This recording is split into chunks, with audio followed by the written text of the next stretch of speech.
மன்னார் மாவட்டத்தில் இராணுவத்தின் வசமிருந்த ஒரு தொகுதி காணிகள் உத்தியோகபூர்வமாக மாவட்ட அரசாங்க அதிபரிடம் கையளிக்கப்பட்டுள்ளன. இன்று காலை 10:15 மணியளவில் மன்னார் மாவட்ட செயலகத்தில் வைத்து மன்னார் மாவட்ட அரசாங்க அதிபர் CA மோகன்ராசிடம் காணிக்கான ஆவணங்கள் இராணுவ அதிகாரிகளினால் உத்தியோகபூர்வமாக கையளிக்கப்பட்டுள்ளன. அதன்படி மன்னார் தள்ளாடி இராணுவத்தின் 54வது மற்றும் 61வது படைப்பிரிவின் கீழ் இராணுவத்தினரின் வசமிருந்த 16 ஏக்கர் காணிகள் விடுவிக்கப்பட்டுள்ளன. தள்ளாடி இராணுவத்தின் 54வது படைப்பிரிவு அதிகாரி பிரிகேடியர் சேனாரத்ன பண்டார மற்றும் இராணுவத்தின் 61வது படைப்பிரிவு அதிகாரி ஜேம திலகரட்ன ஆகியோர் குறித்த காணிகளுக்கான ஆவணங்களை கையளித்தனர்.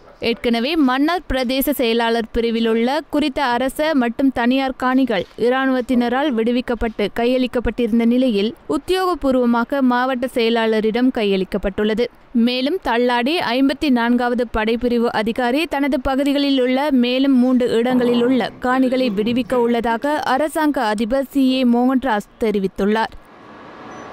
எங்களுடைய மன்னார் மாவட்டத்தில் உள்ள 54வது படைப்பிரிவும் மன்னார் மாவட்டத்தில் உள்ள 61வது படைப்பிரிவு அதாவது வெள்ளாங்குளம் பிரிவும் தள்ளாடி 54வது படைப்பிரிவிலும் இருந்து இன்றைய வந்து இங்கு என்னுடன் கலந்துரையாடி ஏற்கனவே 9 காணிகள் வந்து எங்களுடைய பிரதேச செயலாளர்கள் கையளிக்கப்பட்டுள்ளது.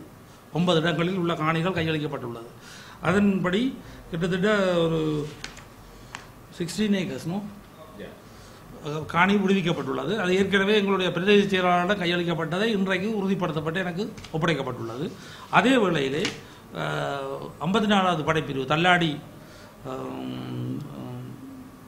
டிவிஷன் கமாண்டர் அவர் வந்து இன்னும் 3 இடங்களிலே காணி விடுவதற்கு தயாராக இருக்கிறார். ஒன்று பேசாலையிலே 11 ஏக்கர்ஸ் 11 ஏக்கர், கூராயில் பகுதியிலே 26 ஏக்கர், அது மாந்தை வெஸ்டில் வரும். மற்றது ஜீவநகரிலே 5 ஏக்கர்ஸ் 6.5 ஏக்கர்ஸ் லேண்ட் விடுவதற்கு தயாராக இருக்கணும்.